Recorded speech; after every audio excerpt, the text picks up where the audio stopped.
Morning everyone. Good, चलो D and F block पढ़ रहे हैं अपन। बेटा कोई आवाज नहीं करो, बिल्कुल नहीं, ठीक है। डी एंड एफ ब्लॉक पढ़ रहे थे। डी एंड एफ ब्लॉक में बेसिक चीजें पढ़ ली अपन ने, इलेक्ट्रॉनिक कॉन्फ़िगरेशन पढ़ लिया है, ठीक है। और कल मेटलिक नेचर पढ़ा था, ठीक है। इतना चीजें पढ़ चुके हैं। चौथा पॉइंट क्या अपना, एटॉमिक साइज और आयनाइजेशन एनर्जी पीरियोडिक टेबल में पढ़ के आ चुके हैं। पीरियोडिक, बेटा आवाज नहीं करो यार। पीरियोडिक टेबल में एटॉमिक साइज पढ़ा है अपन ने कि इधर से इधर क्या होगा, ऊपर से नीचे क्या होगा। आयनाइजेशन एनर्जी भी पढ़ा है कि इधर से इधर क्या होता है और टॉप से बॉटम में क्या होता है। तो वही चीजें एक बार रिवाइज होगी। इसके बाद जो टॉपिक्स आएंगे, डेंसिटी, मेल्टिंग, बॉइलिंग, वो तुम्हारे लिए नए होंगे डी एंड एफ से। अभी तक तो सारी चीजें पुरानी ही चल रही थी, कल तक जो चली वो भी पुरानी थी। आज जो टॉपिक चलेंगे 2-3 वो भी पुराने हैं, ठीक है। फिर कल से जो स्टार्ट होंगे डेंसिटी वगैरह, वो तुम्हारे लिए थोड़ा नई चीज रहेगी। मैग्नेटिक प्रॉपर्टी नहीं, अच्छा उसमें हाँ, लेकिन एटॉमिक साइज उधर पढ़ा चुका हूँ, बट यहाँ पे भी एक बार रिवाइज करवा देता हूँ, क्योंकि इसमें मैंने एटॉमिक साइज लिखवाया नहीं है, बट पूरा उधर पढ़ा रखा है। बट फटाफट एक बार रिव्यू कर देता हूँ सारा। क्लियर है? चलो देखो, तो लेफ्ट से राइट जाने में पूरी पीरियोडिक टेबल में क्या होता है, एटॉमिक साइज का इधर से इधर साइज डिक्रीज होता है ना, क्योंकि इधर सबसे बड़ा साइज, फिर छोटा, फिर और छोटा और छोटा और छोटा और छोटा, और पूरे पीरियड में सबसे लार्ज कौन होता है, नोबल गैसेस। फर्स्ट से भी बड़ी होती है वो। इतना क्लियर है सभी को? ठीक है। तो सबसे लार्ज साइज, फिर स्मॉल, फिर स्मॉल, ऐसे होता है लेफ्ट से राइट। दिख नहीं रहा होगा ना, चलो लेफ्ट से राइट में साइज क्या हो रहा है, डिक्रीज हो रहा है, ठीक है। लेकिन डी एंड एफ, बेटा जल्दी बैठो। हाँ, एटॉमिक साइज लेफ्ट से राइट में क्या हो रहा है बेटा, डिक्रीज हो रहा है, ठीक है। क्यों डिक्रीज हो रहा है चीजें पता है ना, क्योंकि देखो मैंने बोला अगर सेकंड पीरियड, तो सेकंड पीरियड मतलब रिंग तो 2 ही होगी सभी के पास, इधर से लेके इधर तक सभी के पास 2 रिंग है, ठीक है। लेकिन इधर से इधर एटॉमिक नंबर बढ़ रहा है ना, एटॉमिक नंबर मतलब प्रोटॉन का नंबर बढ़ रहा है, मतलब न्यूक्लियस की पावर बढ़ रही है ना। तो न्यूक्लियस की पावर बढ़ रही है तो वो सेकंड रिंग के इलेक्ट्रॉन को खींचेगा धीरे धीरे। इसके पास एक ही न्यूक्लियस की पावर है, कंपेयर करो बाकी सबके, तो ठीक है। जो भी इसका एटॉमिक नंबर है उतनी इसकी पावर है, उससे एक पावर इसकी ज्यादा बढ़ गई तो ये और ज्यादा खींचेगा, एक और पावर बढ़ गई तो और खींचेगा, एक और पावर बढ़ गई तो और ऐसे आखिरी तक बहुत ज्यादा न्यूक्लियर पावर हो जाती है तो एटॉमिक साइज बहुत छोटा हो जाता है, क्योंकि रिंग फिक्स से न्यूक्लियर चार्ज बढ़ रहा है, ये रीजन है। लेकिन जब यही चीज अपन डी और एफ में पढ़ते हैं, तो डी और एफ का जो सीक्वेंस है अपना वो ये है ना, scandium, titanium, vanadium, chromium, manganese, iron, cobalt, निकल, कॉपर, जिंक, ठीक है, ये ऑर्डर है। लेकिन इसमें मैंगनीज तक क्या होता है, साइज डिक्रीज होगा, ठीक है।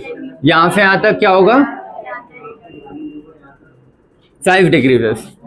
आयरन, कोबाल्ट, निकल का साइज सेम, ठीक है। और यहां पे साइज इंक्रीजेस, ठीक है। अब ये चीज क्यों हो रही है, क्योंकि डी के जो इलेक्ट्रॉन्स होते हैं जो डी में आते हैं वो क्या करते हैं, पुअर शील्डिंग इफेक्ट करते हैं, पुअर शील्डिंग इफेक्ट, ठीक है। इसको ऐसे समझते हैं। देखो यार ये सब चीजें पढ़ा चुका हूं, बट फिर भी सुन लो एक बार और। क्या ये आउटर रिंग है, ये उसकी इनर, तो आउटर रिंग को वैलेंस रिंग बोलता हूँ, उसके अंदर वाली पेनल्टीमेट रिंग बोलता हूँ, ठीक है। तो आउटर में इसके 2 इलेक्ट्रॉन है ना, क्योंकि 4s के 2 ही होते हैं, किसी किसी में 1 होगा, किसी में 2, और 2 से ज्यादा तो नहीं होंगे ना। और उसके बाद 3D के इलेक्ट्रॉन बनना शुरू होते हैं। तो 3D का जब पहला इलेक्ट्रॉन आया तो अंदर के इलेक्ट्रॉन बाहर वाले इलेक्ट्रॉन का, देखो ये जो इलेक्ट्रॉन है ये न्यूक्लियस से खिंचा रहे होंगे, ये, ठीक है। लेकिन अंदर जो इलेक्ट्रॉन आ रहे हैं ना, एक एक करके धीरे धीरे धीरे, ये बाहर वाले इलेक्ट्रॉन को रिपेल भी करते हैं। उसी चीज को स्क्रीनिंग बोलते हैं, ये इनको रिपेल भी करता है ना घूम के, ठीक है। तो इसी चीज को क्या बोलते हैं, स्क्रीनिंग इफेक्ट, ठीक है। अब ये वाला इलेक्ट्रॉन जब बाहर वाले को रिपेल कर रहा है और बाहर वाला न्यूक्लियस से खिंचा रहा है, तो कुछ ना कुछ न्यूक्लियस से खिंचाने में उसकी पावर कम होगी ना। न्यूक्लियस बाहर वाले इलेक्ट्रॉन को खींच रहा था, लेकिन अंदर वाला इलेक्ट्रॉन धक्का दे रहा था इसको, तो जितनी पावर से खिंचाना चाहिए उतनी पावर से नहीं खिंचा रहा है, इसीलिए फिर इसको जेड इफेक्टिव बोलते हैं, कि फाइनली जेड इफेक्टिव से खिंचा रहा है। याद आया ये सब? ठीक है, चलो। तो मान लो जब पहला इलेक्ट्रॉन आया तो डी के जो इलेक्ट्रॉन होते हैं उनकी स्क्रीनिंग वीक होती है, ठीक है। डी के इलेक्ट्रॉन की स्क्रीनिंग कैसी होती है, पुअर होती है। तो पहला इलेक्ट्रॉन आया तो वो इतना रिपेल नहीं कर पाएगा उनको, ठीक है, इसीलिए न्यूक्लियस की पावर ज्यादा है तो वो खींच लेगा। दूसरा इलेक्ट्रॉन आएगा वो भी इतना रिपेल नहीं कर पाएगा। तीसरा, चौथा, पांचवा, 5 तक जो इलेक्ट्रॉन आएंगे उनकी पावर इतनी नहीं है कि वो न्यूक्लियस से जो अट्रैक्शन हो रहा है उसको अपोज कर पाए इतना, न्यूक्लियस ज्यादा खींच लेता है कंपैरेटिव फिर भी, इसीलिए साइज डिक्रीज हो रहा है। लेकिन जैसे छठे इलेक्ट्रॉन से स्टार्ट हुआ कि 6 आ गए, तो 6 इलेक्ट्रॉन की मिलके इतनी पावर है कि वो न्यूक्लियस जो खींच रहा है ना आउटर मोस्ट इलेक्ट्रॉन को, उनको रिपेल करने में थोड़ा है उसका दम। क्लियर है? न्यूक्लियस जो आउटर मोस्ट इलेक्ट्रॉन को खींच रहा था, 2 इलेक्ट्रॉन है, ये एक न्यूक्लियस है, ये जैसे इसको खींच रहा है, तो इस अट्रैक्शन को वीक करने के लिए 6 इलेक्ट्रॉन काफी है, मतलब मिनिमम 6 होने चाहिए। 6 आ गए तो वो ज्यादा रिपेल करेंगे कंपेयर टू अट्रैक्शन, समझ गए? तो कहीं ना कहीं वो चीज जितना ही खींच रहा है उतना ही अपोज भी कर रहा है, तो साइज वहीं के वहीं रह जाता है। छठे, सातवें और आठवें इलेक्ट्रॉन तक, छठा, सातवां और आठवें इलेक्ट्रॉन तक क्या होगा, जो न्यूक्लियस खींच रहा है आउटर मोस्ट इलेक्ट्रॉन को, तो ये 6, 7, 8 इलेक्ट्रॉन तक जब तक भराएंगे उसको रिपेल भी उतनी ही बराबर पावर से कर रहे हैं, तो उनका साइज सेम। ठीक है, अब मान लो जब 9th और 10th इलेक्ट्रॉन आएंगे तो बहुत ज्यादा होगा ना, 9 और 10। ठीक है, तो 9 और 10 इलेक्ट्रॉन जैसे ही आए वो न्यूक्लियस की पावर को भी एग्जीट कर जाएंगे कि न्यूक्लियस जिस पावर से खींच रहा है उससे ज्यादा पावर से तो 9 इलेक्ट्रॉन धक्का दे सकते हैं उनको। 10 आ गए तो वो और ज्यादा पावर से धक्का दे सकते हैं कंपेयर टू जो न्यूक्लियस खींच रहा है, इसलिए उनका साइज क्या हो जाएगा, आखिरी में बढ़ जाता है। ठीक है, तो जो 9th और 10th है ये दोनों क्या करेंगे, रिपेल करेंगे, ये बराबर रहेगा और इनका कोई फर्क नहीं पड़ता स्टार्टिंग के 5 वालों का। क्लियर है सभी को? ठीक है, तो यहां से यहां तक अपन Z इफेक्टिव का लिखते हैं, स्क्रीनिंग इफेक्ट। ये इसका रीजन ये लिखते हैं ना बेटा कि स्क्रीनिंग मतलब सिग्मा होता है। ठीक है, तो यहां से यहां पे सिग्मा क्या होगा, ठीक है, स्क्रीनिंग बढ़ेगा तो मतलब स्क्रीनिंग कम होगा यार, स्क्रीनिंग कम होगा, स्क्रीनिंग कम है तो स्क्रीन कम है तभी तो खींच पा रहा है, स्क्रीनिंग कम हो रही थी ना अभी, तभी खींच पा रहा था। यहाँ पे स्क्रीनिंग बराबर हो जाएगी, तो यहाँ पे सिग्मा क्या होगा, सेम या इक्वल, जो भी कुछ बोलो। ठीक है, यहाँ पे क्या हो जाएगा, इंक्रीजेस, तो स्क्रीनिंग इफेक्ट यहाँ बढ़ गया, तो वहां स्क्रीनिंग बढ़ जाएगा तो बाहर के इलेक्ट्रॉन दूर भागेंगे। क्लियर है ये? ठीक है, इतना समझ में आया? अब इसको Z इफेक्टिव से भी लिख सकते हो तुम लोग कि Z इफेक्टिव क्या होगा,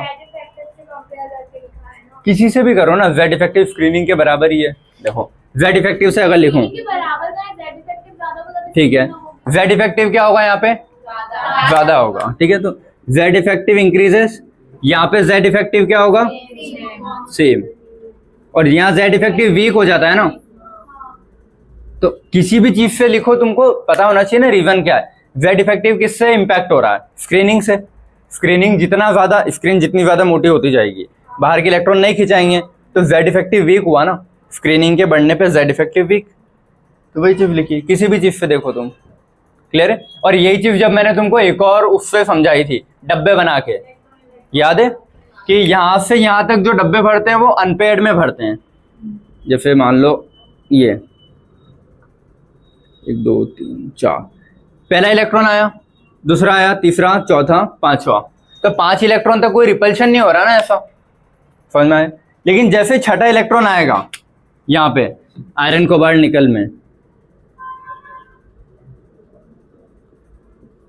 1 2 3 4 5 तो आ गए थे, जैसे आयरन के पास छठा इलेक्ट्रॉन आया, थोड़ा रिपल्शन स्टार्ट हुआ तो वो कहीं ना कहीं चीजों को अपोज करने लगेगा, मतलब बराबर पावर वाला। 7वां भी और 8वें तक, 8वें तक में वो चीजें थोड़ी बराबर रहेगी। लेकिन जैसे 9th और 10th भी फुलफिल हो जाएंगे, आखिरी में बहुत ज्यादा रिपल्शन होगा, तो इलेक्ट्रॉन्स के बीच में रिपल्शन को ही तो मैं स्क्रीनिंग बोल रहा हूँ ना, तो बहुत ज्यादा रिपल्शन होगा 9th और 10th में, तो क्या हो जाएगा, इलेक्ट्रॉन बाहर जाएंगे। तो वही चीज है कि साइज क्लियर हुआ। एटॉमिक साइज में किसी को दिक्कत लेफ्ट से राइट में, डी और एफ में, ठीक है, यही 3D में भी फॉलो होगा, 4D में भी और 5D में भी। क्लियर है? लेकिन जब टॉप से बॉटम आ रहा हूं, ठीक है, ये क्या हो गया बेटा, लेफ्ट से राइट वाला, ठीक है, अब मैं बोल रहा हूं टॉप से बॉटम वाला। ठीक है, देखो टॉप से बॉटम में क्या होता है, साइज का इंक्रीज होता है ना, क्योंकि पहला पीरियड मतलब 1 रिंग, दूसरा पीरियड मतलब 2 रिंग, तीसरा मतलब 3 रिंग, चौथा 4 रिंग, 5 रिंग, 6 रिंग, 7 रिंग, तो 7 रिंग ज्यादा बड़ी है कंपेयर टू सिंगल रिंग। समझ में? तो ऊपर से नीचे आने पे साइज का क्या होता है, इंक्रीज होता है। तो नॉर्मली यहां भी कैसा होना चाहिए, 3D से 3 ही का गिनता बना ना, 3D 4D 5D, तो ऊपर से नीचे क्या होना चाहिए, साइज इंक्रीजेस, है ना। जो कि देखो 3D मतलब फोर्थ पीरियड था ना। हाँ बाहर का बाकी ऑफिस का हो गया भैया।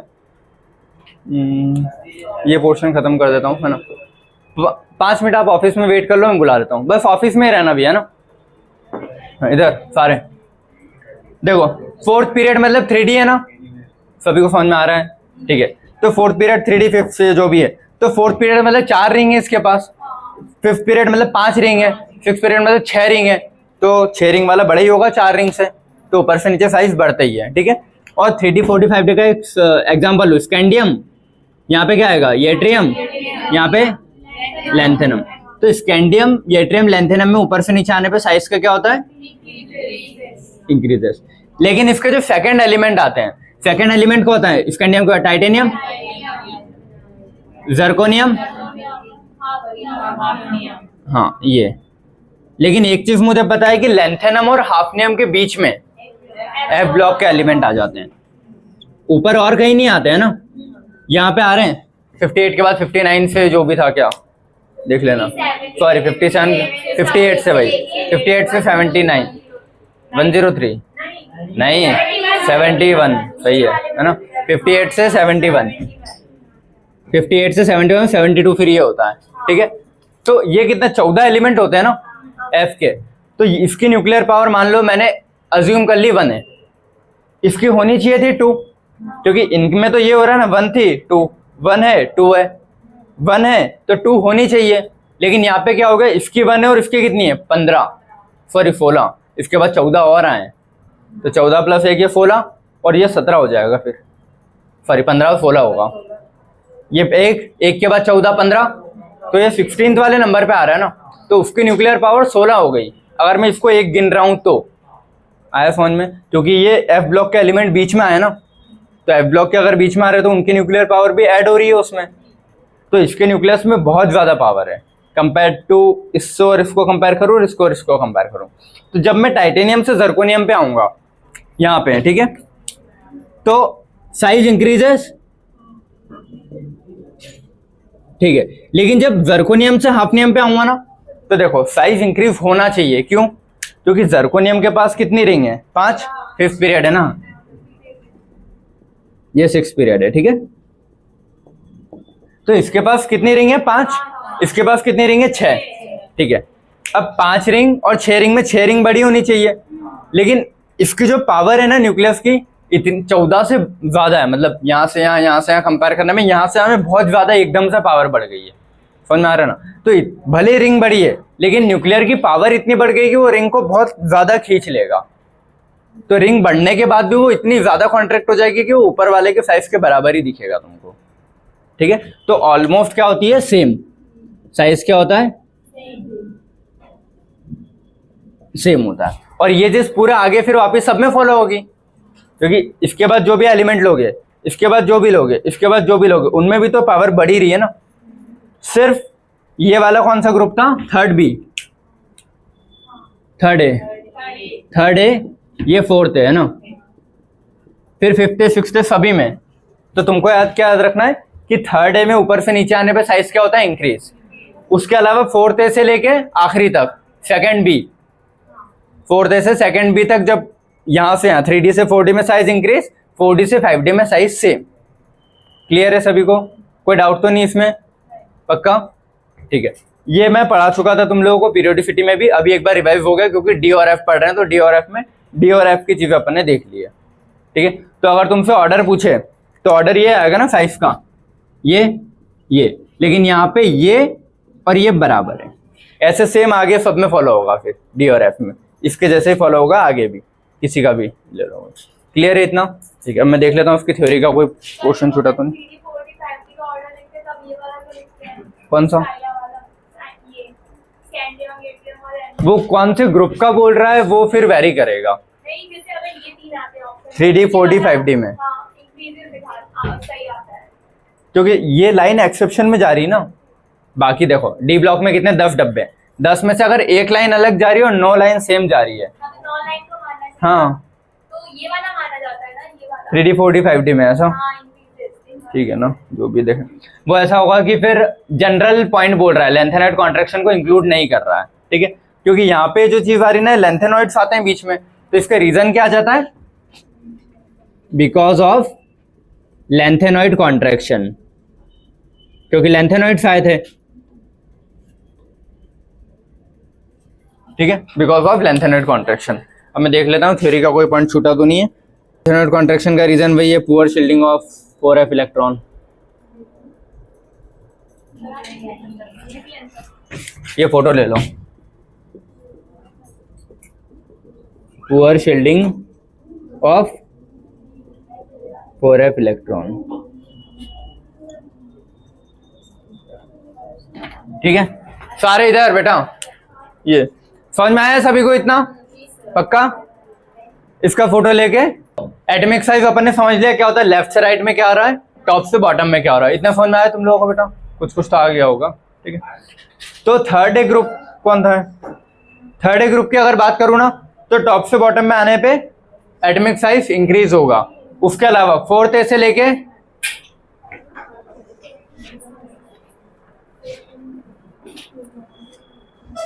देखो थर्ड ए में एटॉमिक साइज, बेटा बिल्कुल बिना आवाज करे अपने अपनी जगह बैठ जाना, ठीक है। थर्ड ए में एटॉमिक साइज ऊपर से नीचे आने पे क्या होगा, इंक्रीज, ठीक है। लेकिन फोर्थ ए से लेके सेकंड बी तक उसमें जो टॉप से बॉटम में चीजें चलेगी, देखो एटॉमिक साइज पढ़ रहे थे अपन, थर्ड ए वाले ग्रुप में अपन ने पढ़ लिया कि ऊपर से नीचे साइज इंक्रीज। उसके अलावा फोर्थ ए से लेके सेकंड बी, मतलब जिंक कैडमियम मरकरी वाली जो लाइन है, यहां तक अगर टॉप से बॉटम बोलूंगा तो 3D से 4D में इंक्रीज होगा, लेकिन 4D से 5D में बराबर रहता है सभी के लिए, ठीक है। तो उसका एग्जांपल लिखे, अगर स्कैंडियम यट्रियम लैंथेनियम की बात करें तो ये तो पहले ही है ना 3A वाला है, तो इसमें इंक्रीज हो रहा है। लेकिन इसके बाद 4A 5A 6A किसी की भी बात करूं तो यहां से यहाँ इंक्रीज और इन दोनों का बराबर, यहां से यहाँ इंक्रीज और इन दोनों का बराबर। तो इसके बाद ये 3 एग्जाम्पल भी लिख लेना एटॉमिक साइज में, ठीक है। एटॉमिक साइज इतने ही अपने इसमें अभी डी एंड एफ वाले पोर्शन में, ठीक है। उसके बाद पढ़ाना है मुझे तुम लोगों को, अगला टॉपिक आता है आयनाइजेशन एनर्जी, ठीक है। आयनाइजेशन एनर्जी भी बेटा अपन पीरियोडिक टेबल में पढ़ के आ चुके हैं अच्छे से, ठीक है। आयनाइजेशन एनर्जी होता क्या है, एक बार फटाफट से ब्रीफ में बता रहा हूँ, सुन लो बेटा, बातें नहीं। सेंटर में न्यूक्लियस होता है, आउटर रिंग का इलेक्ट्रॉन घूम रहा है, तो न्यूक्लियस प्लस होता है, इलेक्ट्रॉन माइनस होता है, तो न्यूक्लियस इस इलेक्ट्रॉन को थोड़ा बहुत खींच के रखा है। आयनाइज करना मतलब इस इलेक्ट्रॉन को यहाँ से रिमूव करना, ठीक है। तो इस इलेक्ट्रॉन को न्यूक्लियस, मान लो न्यूक्लियस इस इलेक्ट्रॉन को 10 की पावर से खींच रहा है, तो मेरे को अगर इस इलेक्ट्रॉन को यहाँ से हटाना है तो मिनिमम 10 की पावर तो देनी ही पड़ेगी, तब जाके बॉन्ड टूटेगा और इलेक्ट्रॉन यहाँ से अलग होगा। समझ में आए, मैंने 11 की पावर दी तो इलेक्ट्रॉन आराम से इस न्यूक्लियस से बॉन्ड तोड़ के बाहर आ जाएगा, क्लियर है। तो इसी चीज को बोलते हैं आयनाइजेशन एनर्जी, कि इस नॉर्मल एटम के आउटर मोस्ट इलेक्ट्रॉन जो न्यूक्लियस से खिंचा रहा था, इसको आयनाइज करने में कितनी एनर्जी लग रही है, कितनी लगेगी, जितने न्यूक्लियस से पावर से खिंचा रहा था उससे तो ज्यादा ही लगेगी, या मिनिमम उतनी, उससे कम में नहीं काम चलेगा। अगर 10 की पावर से खींच रहा है तो 9.8 की एनर्जी दोगे तो भी वो बॉन्ड नहीं टूटेगा, मिनिमम 10 तो देना ही पड़ेगा, या 10 से ज्यादा 10.1 कुछ भी, क्लियर है। ये होता है आयनाइजेशन एनर्जी, ठीक है। अब मान लो कोई एटम बहुत बड़ा है, मतलब उसकी साइज बहुत ज्यादा बड़ी है, तो आउटर रिंग न्यूक्लियस से बहुत दूर हो गई ना, तो उसका आउटर रिंग का जो इलेक्ट्रॉन है वो न्यूक्लियस से ज्यादा डिस्टेंस पे है, तो बॉन्ड वीक होगा ना उस इलेक्ट्रॉन और इस न्यूक्लियस का। और मान लो अगर कोई एटम बहुत छोटा है ऐसा, तो उसका इलेक्ट्रॉन न्यूक्लियस के बहुत पास में, तो बहुत ज्यादा तेजी से खिंचा रहा होगा, तो इस छोटे एटम से इलेक्ट्रॉन को निकालना बहुत मुश्किल है। और बहुत बड़ा एटम होगा तो उसका इलेक्ट्रॉन बहुत दूर है, पहले से ही दूर है, तो उसको निकालना और आसान है मेरे लिए। तो बड़े एटम की आयनाइजेशन एनर्जी कम होती है, छोटे एटम की आयनाइजेशन एनर्जी बहुत ज्यादा होती है। इतना क्लियर है, ठीक है। एक तो ये पॉइंट हो गया, साइज के हिसाब से अपन देखते हैं कि जितना बड़ा एटम का साइज उतनी कम आयनाइजेशन एनर्जी मुझे लगेगी कि आराम से वो इलेक्ट्रॉन निकाल देगा, और जितना छोटा साइज उतनी ही उसमें से इलेक्ट्रॉन निकालने में मेरे को ज्यादा एनर्जी, क्योंकि वो इलेक्ट्रॉन न्यूक्लियस से ज्यादा तेजी से खिंचा रहे हैं, ठीक है। तो साइज इनवर्सली होता है आयनाइजेशन के, जितना बड़ा साइज आयनाइजेशन उतना कम, जितना छोटा साइज आयनाइजेशन उतना ज्यादा, क्लियर है। लेकिन एक और पॉइंट आता है, मान लो कभी हाफ फील्ड या फुल फील्ड वाली चीजें आ रही होगी, तो पहले से स्टेबल है ना, तो स्टेबल वाली चीजों में से इलेक्ट्रॉन निकालना एटम नहीं चाहता कि इलेक्ट्रॉन निकालने देगा, क्लियर है चीजें। तो मान लो कोई 0 ग्रुप का एलिमेंट है, 0 ग्रुप वाला लास्ट, तो उसमें तो सारे इलेक्ट्रॉन आउटर मोस्ट के भरे हैं ना 8 के 8, तो वो किसी से ना तो बॉन्ड बनाना चाहता है, ना शेयर करेगा, ना इलेक्ट्रॉन लाएगा, ना देगा, कुछ भी नहीं करता, ठीक है। तो जहां भी फुलफिल्ड या हाफ फिल्ड वाली चीजें आती है उनकी आयनाइजेशन एनर्जी बढ़ जाती है। जैसे अपने वो लाइव बैकनॉफ्नी में अपन ने पढ़ा था कि नाइट्रोजन और वहां फ्लिप होगा और एक सबसे लास्ट में उधर और ये बेरिलियम वाले हाफ फिल्ड, तो यहाँ वाली चीजें फ्लिप हो रही थी ना, उसका तो सबसे ज्यादा ही होगी, इधर से इधर जाने पे आयनाइजेशन बढ़ती है, तो जीरो ग्रुप की सबसे ज्यादा थी। लेकिन नाइट्रोजन और उसके बाजू वाले, उसके जस्ट पहले वाले या बाद वाले में फ्लिप हो रहा था, ठीक है। और यहाँ बेरिलियम वाले में फ्लिप हो रहा था क्योंकि बेरिलियम में एस के 2 ही थे। क्लियर है इतना? एक बार देख लेना पीरियोडिक टेबल में जाके, सारी चीजें लिखी हुई है। तो एक तो साइज से मैटर करेगा कि इधर से इधर साइज छोटा हो रहा है तो आयनाइजेशन इधर से इधर बढ़ती है, लेकिन साइज छोटा हो रहा है आयनाइजेशन बढ़ रही है, उसमें भी कहाँ फ्लिप आ रहे हैं? जहाँ फुल हाफ फिल्ड और फुलफिल्ड वाली चीजें आ रही है।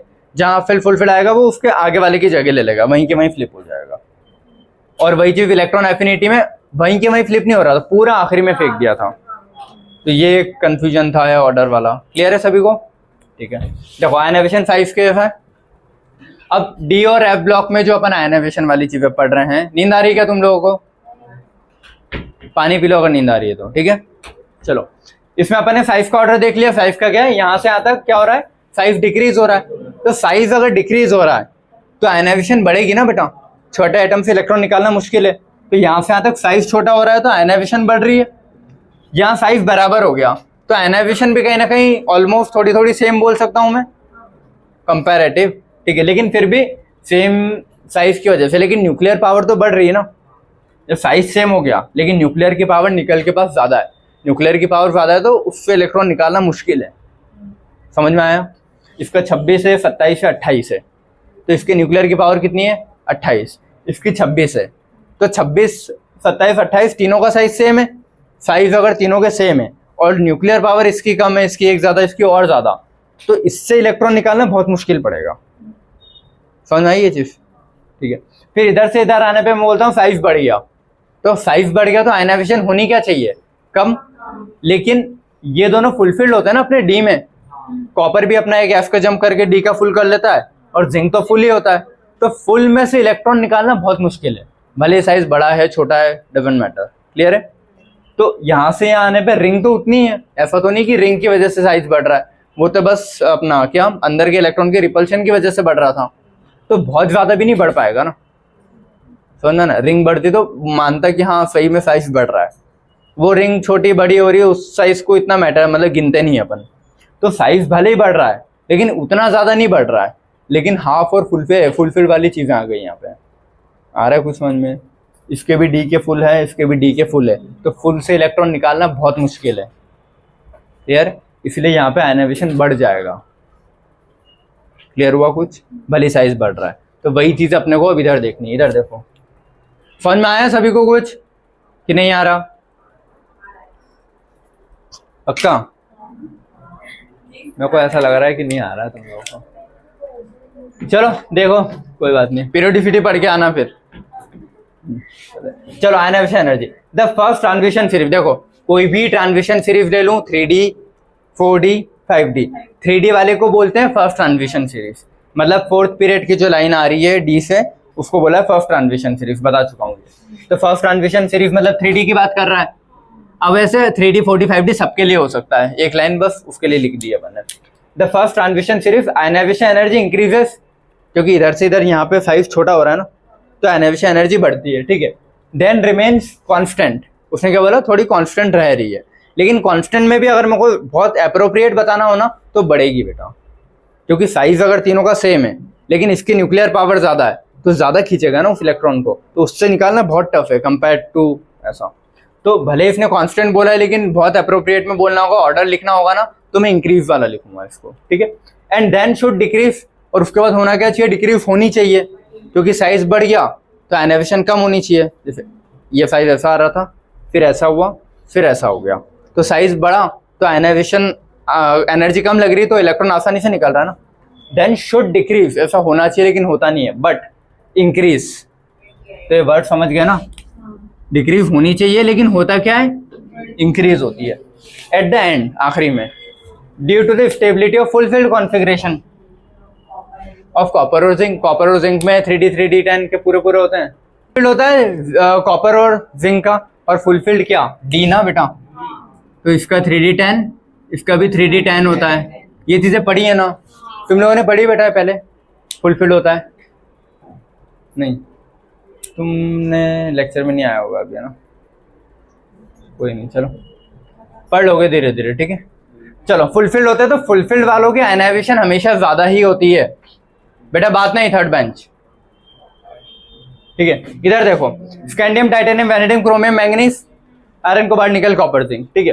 तो यहाँ पे टाइटेनियम इस जगह आ जाता है, क्लियर है, हाँ आ रहा है, रुको, टाइटेनियम यहाँ आएगा, और कॉपर जो है, कोबाल्ट जो है वो जिंक के पहले, और उसके भी पहले आ जाता है आयरन। देखो इधर से इधर होनी क्या चाहिए इंक्रीज, तो सबसे ज्यादा किसकी होगी, जिंक, फिर आयरन की आ जाती है, हाँ उसका 3D में 10 पे भरा है ऐसा, हाँ तो लेकिन वो ऑर्डर जो है ना एनसीईआरटी में जो ग्राफ बना रखे हैं, एनसीईआरटी ने ग्राफ के हिसाब से दे रखा है, तो एग्जैक्ट वैल्यूज के हिसाब से प्लॉट किया है। पहले फुल फिल फिर हाफ फिल होनी चाहिए ना। ये तो अपने लॉजिक लगा लिए कि साइज बढ़ रहा है, ठीक है, कम रहा है, बढ़ रहा है, घट रहा है, जो भी है, ठीक है। अब लॉजिक तो ठीक है, जब एग्जैक्ट वैल्यू निकालने गए ना, तो वैल्यूज में अगर पॉइंट का भी डिफरेंस आ रहा होगा तो वो ऑर्डर में फिर फ्लिप होगी चीजें, क्योंकि देखो यहाँ से यहाँ पे साइज फिक्स है ना, ठीक है, साइज अगर फिक्स है कहीं ना कहीं, और इनका साइज कितना ही बड़ा होगा, हल्का सा, तो जो साइज बढ़ रहा है उसकी वजह से थोड़ी कम भी होनी चाहिए, लेकिन फुलफिल्ड है तो ज्यादा भी होनी चाहिए। तो दोनों का कहीं ना कहीं अगर एक कंपनसेट करूं मैं, बोलते ना कि कैंसल आउट करूं एक दूसरे को, तो साइज के बढ़ने की वजह से कम होनी चाहिए, लेकिन फुलफिल्ड की वजह से बढ़नी होनी चाहिए, बड़ी होनी चाहिए। तो दोनों को कहीं ना कहीं कंपनसेट करके मैं एक वैल्यू लेके आऊंगा, तो वो वैल्यू इनसे कम होगी। तो जिंक की सबसे ज्यादा होती है, फिर आयरन, कोबाल्ट, निकल, ठीक है, तो आयरन, कोबाल्ट, निकल में आयरन की ज्यादा है, फिर कोबाल्ट, फिर कॉपर आ गया, फिर निकल, क्योंकि ये जो 5 है ना, इन पांचों में थोड़ा कंफ्यूजन होगा क्योंकि इनका साइज सेम है, फिर साइज बढ़ गया, तो साइज बढ़ रहा है तो होनी कम चाहिए थी, लेकिन फुलफिल्ड के कारण बढ़ी है, तो दोनों चीजों को कंपनसेट करके अगर लिखना पड़ेगा तो जिंक की तो सबसे ज्यादा जाएगी, फिर आयरन, कोबाल्ट, फिर कॉपर, और फिर बचा हुआ है निकल। आया समझ में, कुछ कुछ ऑर्डर है, ग्राफ के फॉर्म में दिया है, यही है, याद करना होगा, ठीक है, कितने ही लॉजिक लगा लोगे, क्लियर है। वैसे ये ऑर्डर ज्यादा आता नहीं है, पता है, कहीं तुमको सिर्फ एक बेसिक काम आएगा, इधर से इधर क्या हो रहा है, बढ़ रहा है, घट रहा है, बढ़ रहा है, यहाँ फिक्स है, यहाँ वापस बढ़ गया, लेकिन एग्जैक्ट ऑर्डर नहीं आता, वो वहाँ कैसे आ गया, वो दूसरा वो देखते हैं, ठीक है। इतना समझ में आया सबको, यहाँ तक, ये उसके बाद, उसके बाद ये निकल तक वाला, ठीक है। उसके बाद मैंगनीज होगा, क्योंकि मैंगनीज हाफ फील्ड होता है ना, ठीक है, तो मैंगनीज होगा। उसके बाद टाइटेनियम आ गया, तो इसका फाइनल ऑर्डर ये आएगा तुम्हारे पास एनाविशन एनर्जी का लेफ्ट से राइट में। टॉप से बॉटम में देखोगे तो टॉप से बॉटम में क्या हो रहा है, साइज का क्या हो रहा है, इंक्रीज होता है, तो साइज इंक्रीज हो रहा है तो आयनाविशन कम होनी चाहिए, ठीक है। लेकिन पहली वाली लाइन तो ठीक है, 3B वाली में ये हो रहा होगा। उसके बाद 4B से लेके सेकंड B तक, यहाँ से यहाँ साइज इंक्रीज, लेकिन यहाँ से लेंथेनाइट कॉन्ट्रैक्शन की वजह से साइज डिक्रीज हो जाता है, तो इन दोनों का सेम हो जाता है कंपैरेटिव। अब साइज इसका देखो, इसका साइज कुछ था, इसका साइज और बढ़ गया, इसका और बढ़ना चाहिए था, लेकिन कॉन्ट्रैक्शन की वजह से छोटा हो गया। लेकिन न्यूक्लियर पावर बहुत ज्यादा है इसके पास कंपेयर टू पहला दूसरा। तो तीसरे वाले की जो न्यूक्लियर पावर है ना, 3D 4D 5D, समझ में आ रहा है ना क्या कर रहा हूं मैं, 3D 4D 5D। तो 4D से 5D में न्यूक्लियर पावर बहुत ज्यादा है, 14 ज्यादा है नॉर्मल से, तो 14 ज्यादा है तो उसका आउटर मोस्ट इलेक्ट्रॉन को बहुत ज्यादा खींच रहा होगा। तो भले ही साइज थोड़ा इससे बड़ा है 3D वाले से, 3D 4D 5D, इसका साइज अगर ये है, इसका ये होना चाहिए था, ठीक है, लेकिन नहीं है। इसका साइज कैसा है, ये मिटा के बोल रहा हूं मैं, ऐसा है, इसके बराबर है कहीं ना कहीं। लेकिन मान लो इसकी न्यूक्लियर पावर मैंने प्लस दी है, इसके 2 प्लस दी है, इसकी बहुत ज्यादा एग्जैक्ट, मतलब जितना बढ़ना चाहिए उससे 14 ज्यादा बढ़ जाती है, ये ब्लॉक की वजह से। अरे यार अब बनाऊंगा थोड़ी, हाँ मतलब समझ गया ना, 14 एलिमेंट ज्यादा आते हैं तो बाकी तो यहाँ भी बढ़ रही है ना उतनी, तो 14 तो यहाँ भी बढ़ रहे हैं, मतलब क्या 2 8 18, तो वो तो यहाँ भी बढ़ रहे हैं, यहाँ से यहाँ में भी बढ़ रहे हैं, यहाँ से यहाँ में भी बढ़ रहे हैं, लेकिन यहाँ 14 एक्स्ट्रा आ रहे हैं, तो वो 14 की वजह से बहुत ज्यादा प्लस आ रहा होगा ना। तो मैं बोल रहा हूँ यहाँ से यहाँ में इसकी ज्यादा होगी आयनाइजेशन, लेकिन इससे भी जब कंपेयर करूँगा तो भले इसका साइज छोटा है लेकिन इसकी न्यूक्लियर पावर भी तो देखो कितनी ज्यादा है, बहुत ज्यादा है। तो इसीलिए इसकी सबसे ज्यादा आयनाइजेशन हो जाती है इन दोनों से। क्लियर है? होनी क्या चाहिए थी ऐसी, लेकिन 5D सबसे टॉप पे आ जाता है ड्यू टू ये। क्लियर है? तो आयनाइजेशन 5D की सबसे ज्यादा होगी, फिर 3D, फिर 4D। ये कब से? अपने अगले वाले से है ना, 3B को नहीं गिन रहे हैं इसमें अपन। हाँ 4B से लेके 2B तक, 4B से 2B, हाँ वही 4 से 2B। क्लियर है? और इसका रीजन क्या है? ड्यू टू लेंथेनॉइड कॉन्ट्रैक्शन लिखा है ये। ठीक है, समझ में आ रहा है बेटा सभी को? आना चाहिए। इतना फर्क पड़ा के आया था, सारे रीजन बता चुका हूँ पहले, बहुत बार बताएं। क्लियर है सभी को इतना? कोई डाउट तो नहीं? पहली बेंच, दूसरी, तीसरी, चौथी, पांचवी में तो हो गया।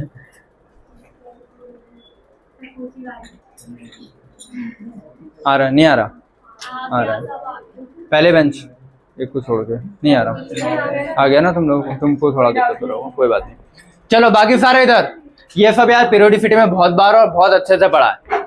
ठीक है, एक एक दो दो घंटे पढ़ा इनको। आवाज नहीं बेटा, बात मत करो, इधर देखो। हाँ बातें मत करो बेटा, ओजस्वी बात मत करो।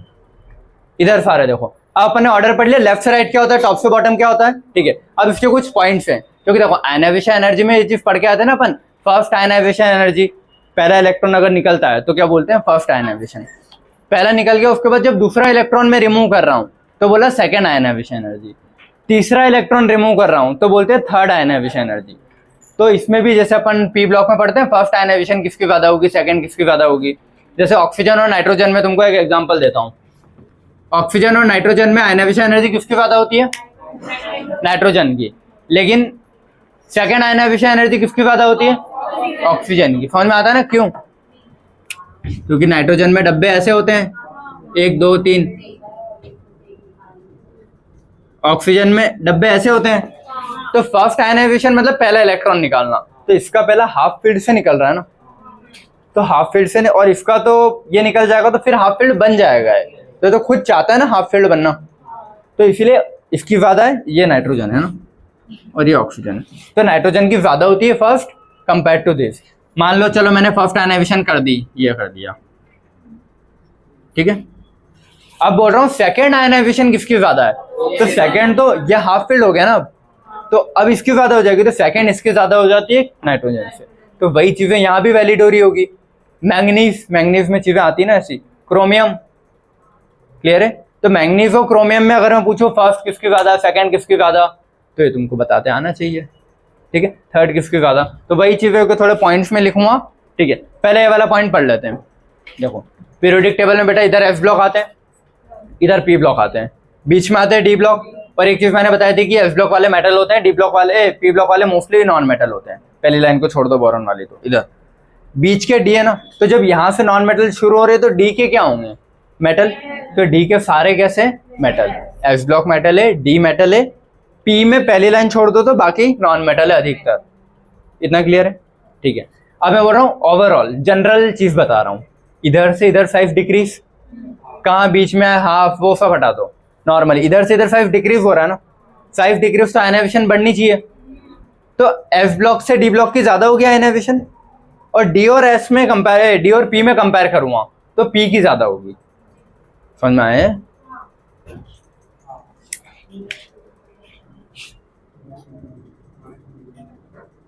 ये एस ब्लॉक है, डी ब्लॉक है, पी ब्लॉक है, इसका साइज सबसे बड़ा, फिर इसका, फिर इसका।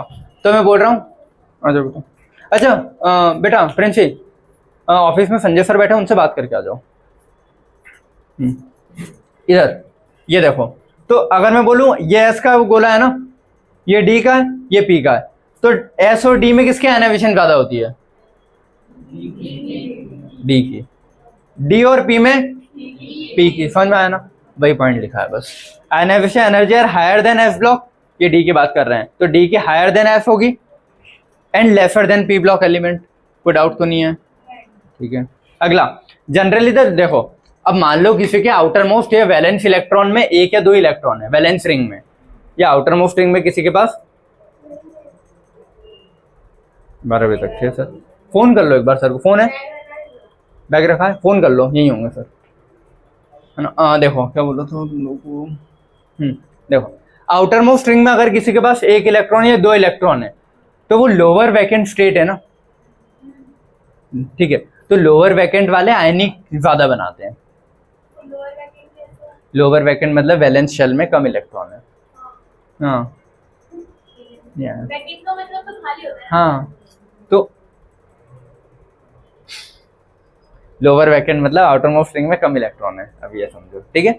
और हायर वैकेंट मतलब आउटर मोस्ट रिंग की बात कर रहा है, ये वैलेंस, ठीक है। Lower valence electron, higher valence electron ले लो। तो आउटर मोस्ट रिंग में अगर किसी के पास एक या दो इलेक्ट्रॉन है तो वो आयनिक कंपाउंड ज्यादा बनाने के चांस रखता है, और आउटर मोस्ट रिंग में अगर ज्यादा इलेक्ट्रॉन है तो कंपैरेटिव ज्यादा चांसेस रहते हैं कि कोवेलेंट बॉन्ड बनाए, ठीक है। अब इसको क्लोरीन से कंपेयर मत करना, क्लोरीन में कि 7 हैं तो वो कोवेलेंट आयनिक, ठीक है।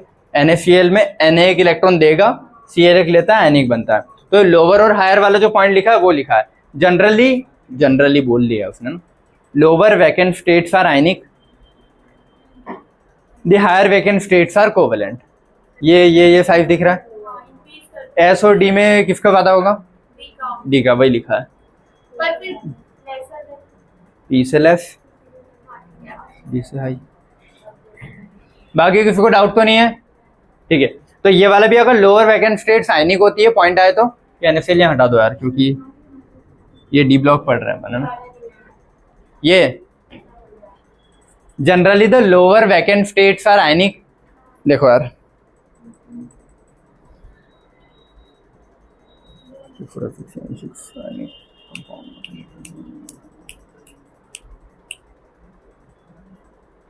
इधर देख लो, जनरल भाषा में बोलूं, जिसके कम अनपेयर्ड इलेक्ट्रॉन होंगे वो आयनिक कंपाउंड बनाएंगे, जिसके पास ज्यादा अनपेयर्ड इलेक्ट्रॉन होंगे वो कोवेलेंट कंपाउंड बनाएंगे। बस ये पॉइंट लिखा है वो इंग्लिश में, ठीक है। जिसके पास 2 या 3 ही अनपेयर्ड है मान लो, तो वो ज्यादा चांस रखते हैं कि आयनिक कंपाउंड बनाएंगे। जिसके पास ज्यादा 4-5 ऐसे अनपेयर्ड है वो ज्यादा चांस होता है कि कोवेलेंट बनाएंगे। क्लियर है सभी को? बस इतना ही है। मैंने कुछ पॉइंट्स लिखे आयनाइजेशन एनर्जी के, ठीक है। आयनाइजेशन एनर्जी का मतलब ये होता है कि जो भी इलेक्ट्रॉन निकाल रहा हूं उसमें कितनी एनर्जी लग रही है। पहला इलेक्ट्रॉन अगर मैंने निकाला, खींच के ऐसे अलग किया, तो पहला इलेक्ट्रॉन निकालने में जो एनर्जी लगी वो पहली आयनाइजेशन, वो बाहर हो गया। अब इसके पास एक पॉजिटिव चार्ज आ गया होगा, कोई भी एटम से एक इलेक्ट्रॉन निकाला तो पॉजिटिव चार्ज आएगा ना, ठीक है। अब उससे दूसरा इलेक्ट्रॉन पकड़ा, इसको भी खींच के निकाला, तो इसमें जितनी एनर्जी और ज्यादा लगेगी ना, तो ये होगी सेकेंड आयनाइजेशन, तो 2 प्लस चार्ज आएंगे। अब तीसरा इलेक्ट्रॉन भी अगर इसके आउटर मोस्ट में है वो निकालना है, तो वो निकालूंगा तो तीसरी आयनाइजेशन, ठीक है। और सबसे पहले आउटर मोस्ट रिंग से इलेक्ट्रॉन निकालते हैं, उसके खत्म हो जाएंगे तो इनर रिंग से निकालेंगे, ठीक है। अब मैं पॉइंट्स पढ़ता हूं, समझ जाना। First ionisation of zinc cadmium mercury बहुत ज्यादा हाई होती है पूरे पीरियड में, लिखा है ना, जिंक की सबसे ज्यादा। अगली लाइन में जिंक के नीचे कैडमियम आता है, ये इसके नीचे मरकरी आता है, उसके नीचे 112 आता है। तो जिंक, कैडमियम, मरकरी और 112 इनकी पूरे पीरियड में सबसे ज्यादा आयनाइजेशन होगी, ठीक है। तो वही लिखा है फर्स्ट आयनाइजेशन, जो कि पहले इलेक्ट्रॉन सारे फुल है ना इसके, तो एस के भी फुल है, डी के भी फुल है। जिंक, कैडमियम, मरकरी, जिंक भी पूरा फुल है उसके एस और डी में, कैडमियम भी है, मरकरी भी है, तो पूरे फील्ड है, तो इनसे इलेक्ट्रॉन निकालना बहुत मुश्किल है, ठीक है। तो इसीलिए इनकी फर्स्ट आयनाइजेशन बहुत हाई होगी पूरे पीरियड में। ये पॉइंट लिखा है। नॉर्मली अपन देखो डी ब्लॉक, इसको लास्ट वाली लाइन को हटा दो, इसको हटा दो, इसके यहाँ स्कैंडियम से लेके कॉपर तक, या फिर स्कैंडियम वाली को भी हटा दो, टाइटेनियम से लेके कॉपर तक वाले के लिए जब चीजें देखते हैं तो फिफ्थ पे 3D 4D 5D आता है, तो 5D ऊपर आ जाता है, फिर 3D 4D रहता है। इतना क्लियर है? ये 3D 4D 5D होता है, तो ऊपर से नीचे बढ़नी चाहिए, कम होनी चाहिए, लेकिन बढ़ जाती है 5D की। क्लियर है? हाँ हूँ, कुछ मुंडिया नहीं हिल रही है। ऊपर से नीचे 5 बढ़ रहा है ना, तो कम होनी चाहिए, लेकिन 5D की बहुत ज्यादा हो जाती है, तो सबसे ज्यादा 5D होता है, फिर 3D, फिर 4D, ये होता है, ठीक है। तो 5D 3D 4D जनरली होता है, लेकिन यहाँ पे लास्ट वाली जो ये है ना, ये एक्सेप्शन में जाता है।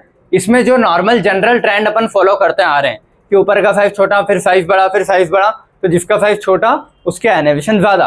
तो जिंक, कैडमियम, मरकरी ये नॉर्मल वाले से फॉलो हो रहा है, इसमें ये वाला रूल नहीं लग रहा है। बाकियों के लिए ये वाला रूल लगेगा, जिंक, कैडमियम, मरकरी के लिए नहीं लगेगा। क्लियर है?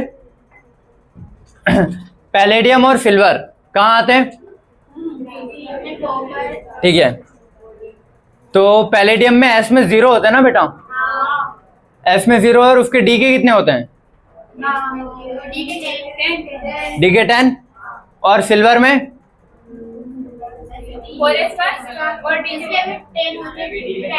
इसमें भी डी के 10 होंगे। ठीक है, इसमें कौन से 5 होता है ना, 5s1 4d10, ये कैसा होगा?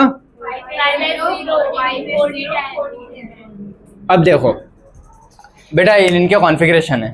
ठीक है, सिल्वर से एक इलेक्ट्रॉन निकालना आसान है, इससे एक इलेक्ट्रॉन निकालना बहुत टफ है, क्योंकि इसके डी के फुल है, वो डी में से तुमको निकालना पड़ेगा। इसके एस के हाफ में से निकालना है, तो हाफ और फुल में से निकालने में फुल ज्यादा टफ पड़ता है। क्लियर है? तो इसीलिए पैलेडियम की आयनाइजेशन ज्यादा होती है, सिल्वर से क्वेश्चन आया था। ठीक है, आयनाइजेशन एनर्जी का ऑर्डर है। अब देखो सेकंड, अगला पॉइंट क्या लिखा है मैंने, सेकंड और थर्ड आयनाइजेशन एनर्जी भी इंक्रीज होती है। फर्स्ट इंक्रीज हो रही है तो सेकंड भी इंक्रीज होती है, थर्ड भी इंक्रीज होती है, जैसे नॉर्मल ट्रेंड में फॉलो हो रहा है। तो second and third ionisation energy also increases along the period. Clear है? अलोंग द पीरियड 5 डिक्रीज, कुछ नहीं बोलूँ, सारा एक्सेप्शन हटा दो, तो 5 डिक्रीज तो आयनाइजेशन बढ़ रही है, तो फर्स्ट आयनाइजेशन भी बढ़ती है, सेकंड भी बढ़ती है, थर्ड भी बढ़ती है। ठीक है, कहीं कहीं जहाँ एक्सेप्शन आते हैं वो देखते हैं। सेकंड आयनाइजेशन क्रोमियम की ज्यादा होती है वेनेडियम से, और मैंगनीज से भी ज्यादा होती है। क्यों होती है ये मैं लिख के समझा देता हूँ।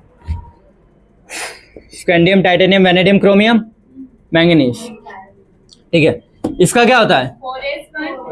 4s1 3d5, 4s2 3d5, 4s2 3d3। ये क्लियर है सभी को? पहली आयनाइजेशन मतलब एस से पहला निकालना, इसके एस से पहला निकाला, इसके एस से पहला निकाला, तो इसके एस से, ये नॉर्मल है। ठीक है, इसके एस से पहला निकाल दूंगा तो 4s0 हो जाएगा ना, ये 4s1 और ये भी कैसा हो जाएगा 4s1। तो पहला इलेक्ट्रॉन निकालना इससे कंपैरेटिव सिंपल है। तो पहला तो चलो अपन ने पढ़ ही लिया है कि बढ़ रही है। ठीक है, मुझे सेकंड पढ़ना है, तो सेकंड पहला इलेक्ट्रॉन निकलने के बाद ही देखूंगा ना। पहला निकल गया तो पहली आयनाइजेशन, दूसरा निकालूंगा तो दूसरी ना।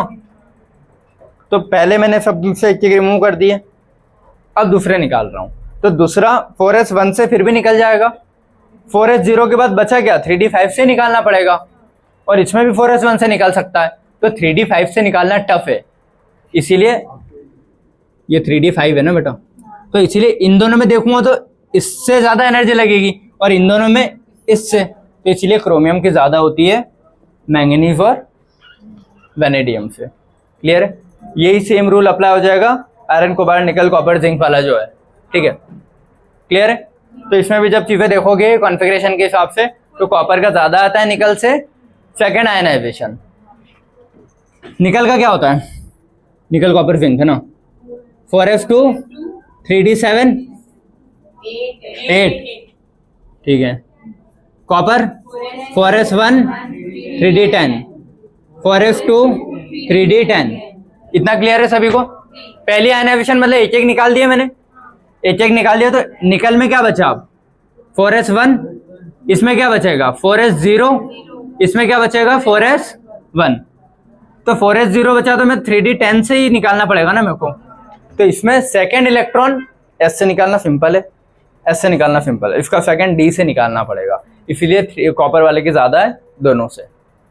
क्लियर है सभी को? ये ऑर्डर्स आएंगे तो कंफ्यूज मत होना, पहले देखना है फर्स्ट पूछ रहा है, सेकंड पूछ रहा है, थर्ड पूछ रहा है, उसके हिसाब से इलेक्ट्रॉन रिमूव करने के बाद देखोगे। थर्ड पूछ रहा है तो पहले से 2 इलेक्ट्रॉन रिमूव कर दोगे, और तीसरा तुम रिमूव करके देखोगे कि क्या हो रहा है। ठीक है, अगला है last point. Third ionisation energy manganese की बहुत ज्यादा हाई होती है। देखो नॉर्मली मैंगनीज की जो भी आयनाइजेशन एनर्जी होती है हाई होती है, लेकिन उसकी फर्स्ट वाली कैसी होगी, एस से एक निकाला, क्योंकि इसका ये होगा ना 4s2 3d5। पहला इलेक्ट्रॉन निकालूंगा तो 4s1 हो जाएगा, दूसरा निकालूंगा तो 4s0 हो जाएगा। थर्ड 3d5 से निकालना पड़ेगा मेरे को, तो थर्ड इसीलिए इसकी बहुत ज्यादा हो जाती है, पूरे पीरियड में नहीं, मैंगनीज की मैंगनीज से, वही।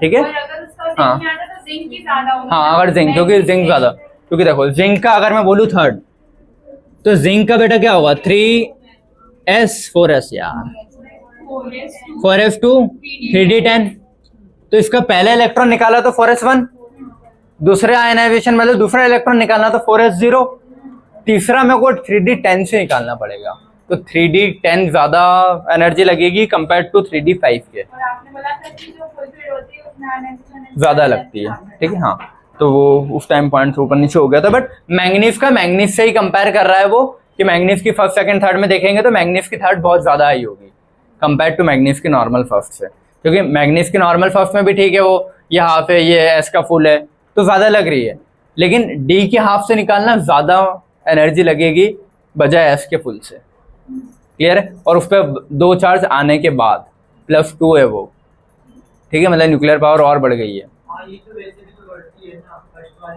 हाँ मतलब हमेशा बढ़ती है, बट फिर भी थर्ड आयनाइजेशन बहुत ज्यादा ही बढ़ जाती है। एक नॉर्मल ट्रेंड होगा बढ़ने का कि इतने से बड़ी, इतने से बड़ी, इतने से बड़ी, लेकिन यह बहुत ज्यादा बढ़ जाएगी थर्ड वाली, सेकंड से थर्ड में, ठीक है। तो थर्ड आयनाइजेशन एनर्जी मैंगनीज की क्या होती है, बहुत ज्यादा ही हाई होती है। क्लियर है इतना सभी को? हाँ, नहीं, जिंक की ज्यादा। मैंगनीज का मैंगनीज से, ठीक है। सारे एलिमेंट्स सब अपने हाफ पीरियड पे आ जाएंगे तो उसकी ज्यादा हो जाएगी, आगे की जिंदगी अपने हाफ पीरियड पे आ जाएंगे तो। क्रोमियम अरे यार 4s1 मैं आगे की बात करती हूँ। 3d5 है ना, पहले आयनाइजेशन, ये दूसरी क्या हो जाएगी 3d4। हाँ मतलब आयनाइजेशन वैसे हमेशा ही बढ़ती है, कितने भी निकालते जाओ, लेकिन एक ट्रेंड में बढ़ रही होगी ना, पहले से दूसरे में मान लो 10 से बढ़ी, दूसरे तीसरे में 20 से बढ़ी, अगले में 40 से बढ़नी चाहिए, लेकिन यहाँ पे 40 से नहीं बढ़ रही होगी, सीधा 80 से बढ़ गई, तो ये बोल रहा हूँ कि बहुत ज्यादा ही बढ़ जाती है। क्लियर है? किसको कोई डाउट तो नहीं इसमें? तो ये अपना कौन कौन से टॉपिक, एटॉमिक साइज अपन ने पढ़ लिया, आयनाइजेशन एनर्जी पढ़ लिया है।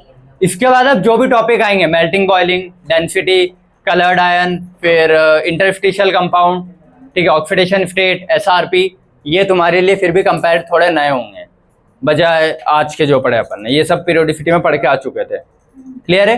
तो ये वाला टॉपिक यहीं पे एंड कर रहा हूँ, अगला लेक्चर फिर कल पढ़ते हैं मेल्टिंग बॉइलिंग से स्टार्ट करते हैं, ठीक है। चलो, थैंक यू सो मच।